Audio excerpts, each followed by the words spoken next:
एक बार फिर से आप सभी दोस्तों का वेलकम। मैं हूं आपके साथ इरफान मलिक। जम्मू कश्मीर के हालात आप सब जानते ही हैं। पॉलिटिकल सिचुएशन, आर्टिकल 370 पे सुनवाई चल रही है और साथ में जम्मू कश्मीर के अलग अलग एरियाज में अलग अलग चीज़ों पर प्रोटेस्ट चल रहे हैं। इस हवाले से मेरे साथ इस वक्त बात करने के लिए मौजूद हैं जम्मू कश्मीर ट्राइबल मूवमेंट हक इंसाफ के चीफ और एक्स MLC रहे सईद मोहम्मद रफीक शाह।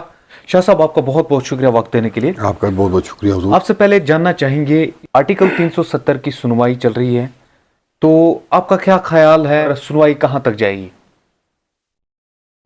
आर्टिकल 370 का जहां तक मामला है, ये मामला सब जुडियस है और जो मामले सब जुडियस होते हैं हमें ऐवान में भी उन पर तबसरा करने की जो है इजाज़त नहीं होती है।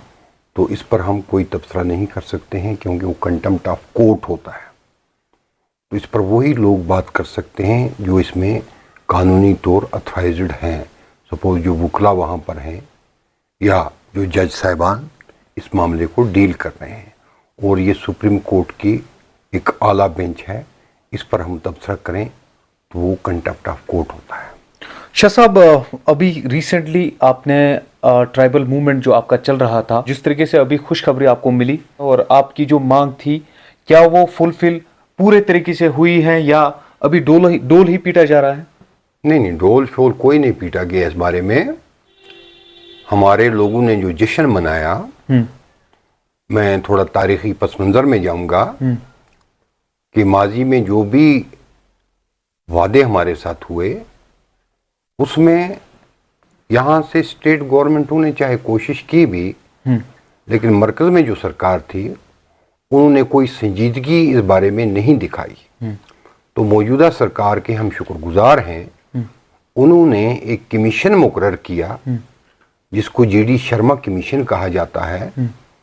उनको हुक्म दिया गया, वो JD शर्मा कमीशन को मैंडेट दिया गया, आप जाओ जम्मू कश्मीर में देखो कि पहाड़ी लोग हैं कोई कबीला और इनका राइट बनता है या नहीं बनता है। तो JD शर्मा कमीशन ने ग्राउंड पर स्टडी की करके उनने पाया कि पहाड़ी लोग भी एक कबीला हैं और ये भी डिजर्व करते हैं शेड्यूल ट्राइब में शामिल होने के लिए और इनका आईनी हक है ये। उन्होंने ये रिकमेंड किया।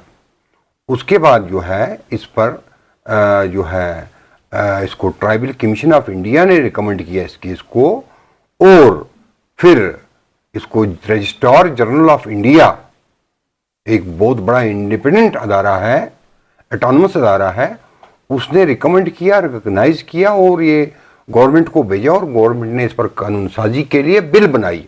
उसका मतलब है कि पहाड़ियों का नाम, पहाड़ी कबीले के नाम जो है पार्लियामेंट में, यानी दुनिया की सबसे बड़ी पार्लियामेंट में आया और इतने कमीशनों ने रिकमेंड किया, रिकॉग्नाइज किया और उस पर कानून साजी के लिए बिल लाई गई और वो बिल इंट्रोड्यूस भी हुई।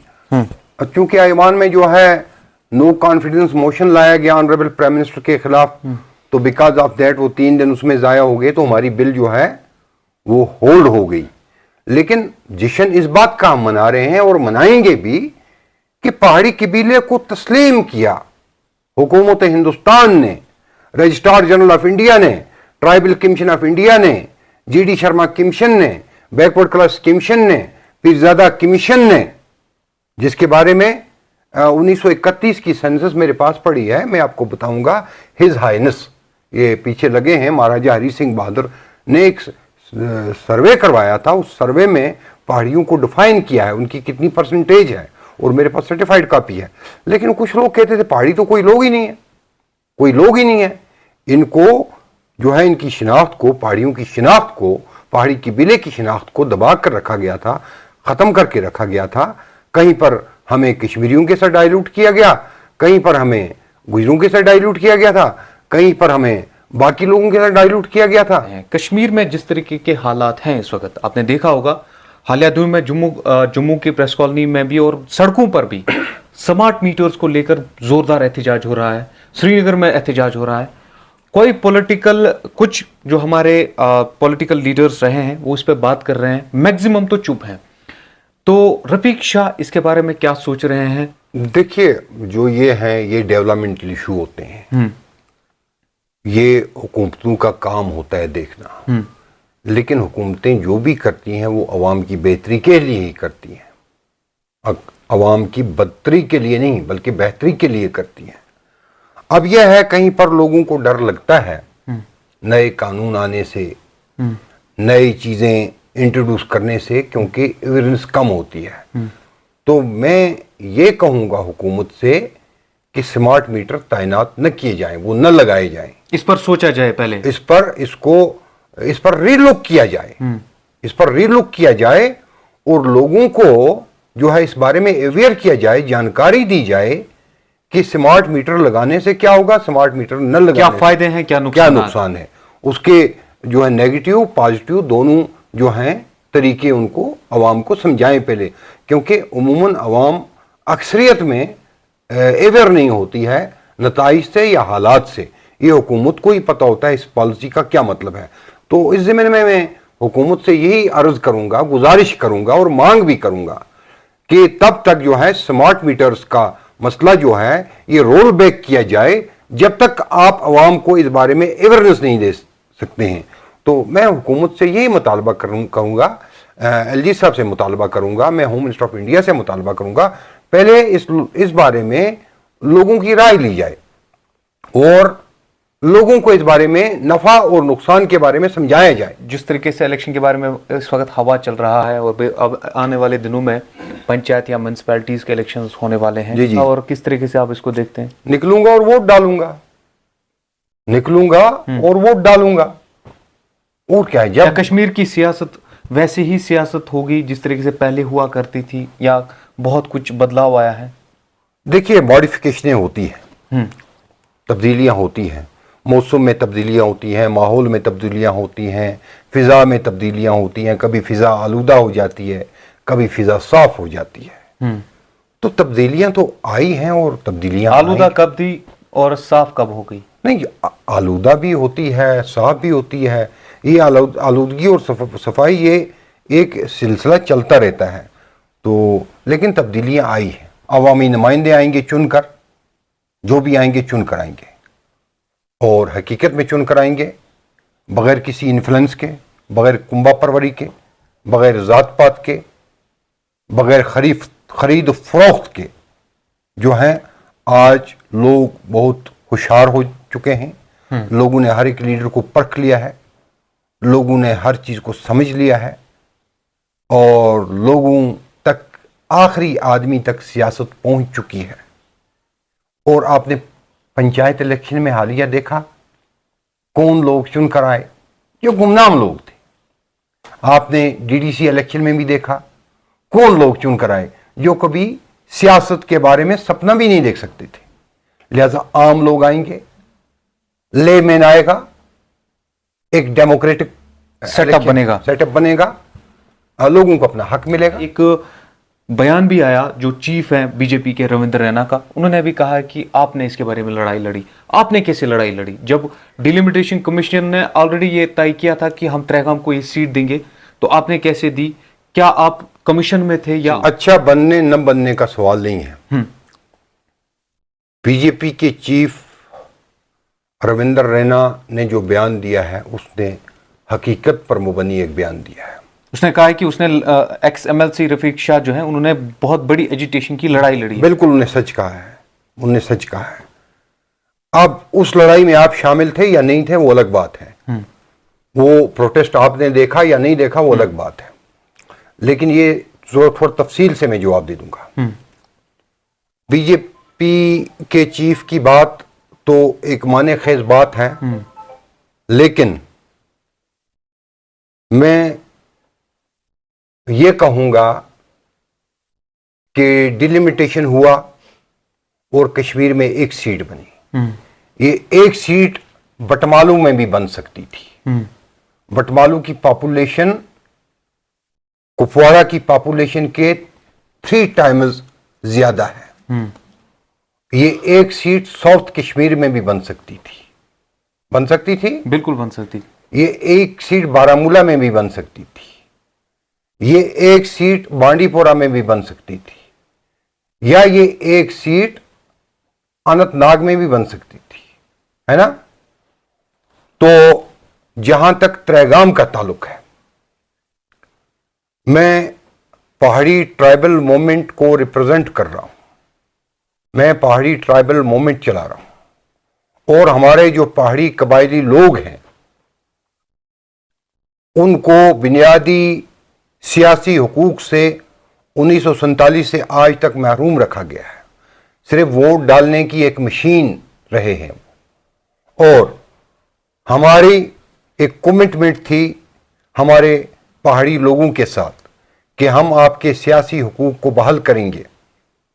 मेरी ज़ाती कमिटमेंट थी केरन के लोगों के साथ कि मैं आपको करना कॉन्स्टिट्यूंसी से अलग करके इधर लाऊंगा, एक नई कॉन्स्टिट्यूंसी बनवाऊंगा। मेरी कमिटमेंट थी जब मैं एमएलसी बना तो जुम्मागंड के लोगों के जो उनकी उम्मीदें थी, मैंने पूरा एलओसी का पूरा टूर किया घोड़े पर चढ़कर, पैदल चलकर। तो उन लोगों ने एक मांग मुझसे की थी, जुम्मागंड के लोगों ने, केरन के लोगों ने, कि हमें जी करना कॉन्स्टिट्यूंसी जो है बहुत दूर पड़ती है, हमारे साथ नाइंसाफी होती है। तो अल्लाह ताला का शुक्र है मरकजी हुकूमत ने लिमिटेशन कमीशन को जो है मैंडेट दिया कि आप रियासत जम्मू कश्मीर जो थी उसके अंदर नई सीटें बनाओ। तो मैंने रिप्रेजेंट किया, मैंने मूवमेंट चलाई, मैं दिल्ली तक गया, हमारा पहाड़ी डेलीगेशन मिला जिसमें अब्दुल मजीद जिंदादिल थे, जिसमें मैं था, जिसमें हमारे ज़ुबैर कुरैशी साहब थे, जिसमें हमारे सुहेल खान साहब थे, जिसमें हमारे मोहम्मद शफी खान साहब थे जो हमारे डिस्ट्रिक्ट प्रेसिडेंट हैं, जिसमें हमारे मोहम्मद सुल्तान शाह साहब थे जो सीनियर लीडर हैं पहाड़ी फोरम के और बड़े पुराने लीडर हैं, हमारे गुलाम नबी खान साहब थे और फिर बाकी लोग भी थे हमारे यहाँ के। हमने अपना केस वहाँ रखा। केरन से थे अख्तर वानी साहब थे, मतलब मैक्सिमम मैं आपको बताऊंगा ना, जुम्मागंज से लोग थे मेरे साथ और हमने अपना कजिया रखा डिलिमिटेशन कमीशन के साथ कि हमें पॉलिटिकल रिप्रेजेंटेशन का हक नहीं दिया जाता है पहाड़ी लोगों को और हमें पहाड़ियों के लिए 2 कॉन्स्टिट्यूंसियां कम से कम कश्मीर में क्रिएट की जाएं। यही बात हुई है। वो हमारे पास जो है वो पेपर मौजूद हैं, सब कुछ मौजूद है। बारहा मिले हम डिलिमिटेशन कमीशन से और हम होम मिनिस्टर से भी मिले इस बारे में। हमने होम मिनिस्टर को भी रिक्वेस्ट की, हम बीजेपी चीफ रविंद्र रैना से भी मिले और हम राजनाथ सिंह जी से, डिफेंस मिनिस्टर ऑफ इंडिया से भी मिले, हम तरन चुग जी से भी मिले जो बीजेपी के जनरल सेक्रेटरी हैं, हम इंद्रीश कुमार से भी मिले जो आरएसएस के सेकंड चीफ हैं, हम गिरीश ज्वेल से भी मिले, हम वो क्या बोलते हैं अपने बाकी लोग जो हैं उनसे भी मिले, सूद साहब हैं उनसे भी मिले और हरदीश कुमार से मिले, हम जो कमीशन में थे, बाकी लोगों से मिले, जगह जगह गए हमने ये मूवमेंट चलाई और हमने ये अच्छा इस वक्त ये कॉन्स्टिट्यूंसी एज पहाड़ी कॉन्स्टिट्यूंसी हमने क्रिएट करवाई यहां पर और इसमें इस वक्त जो है 30,000 वोट जो है पहाड़ी है इस कॉन्स्टिट्यूंसी में। त्रेगाम कॉन्स्टिट्यूंसी के अंदर 30,000 वोट पहाड़ी और पहाड़ी गुजर वोट मिलाकर 35,000 वोट यहां पर पहाड़ी और गुजर जो है कम्युनिटी के। हाँ, हर एक आए, लड़े, पॉलिटिकल प्रोसेस में हिस्सा ले ले। एक जमाना वो था जब 96 में मैंने इलेक्शन लड़ा तो उस वक्त कैंडिडेट नहीं मिलता था फॉर्म भरने के लिए और गवर्नमेंट ऑफ इंडिया